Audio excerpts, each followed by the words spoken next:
সন্ধ্যার মধ্যে ঝড়ের ঝুঁকিতে যে 6 জেলা। আজ বৃহস্পতিবার ৩রা জুলাই সকাল ৯টা থেকে সন্ধ্যা ৬টা পর্যন্ত দেশের অভ্যন্তরীণ নদীবন্দরের জন্য দেয়া আবহাওয়ার পূর্বাভাসে এই তথ্য জানা গেছে।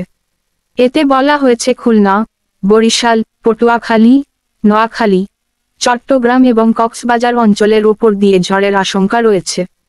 দক্ষিণ পূর্ব বা পূর্ব দিক থেকে ঘন্টায় ৪৫-৬০ কিলোমিটার বেগে এই ঝড় হতে পারে। সেই সঙ্গে বৃষ্টি বা বজ্রবৃষ্টিরও সম্ভাবনা রয়েছে। 6 জেলার নদীবন্দরগুলোকে ১ নম্বর সতর্ক সংকেত দেখিয়ে যেতে বলেছে আবহাওয়া।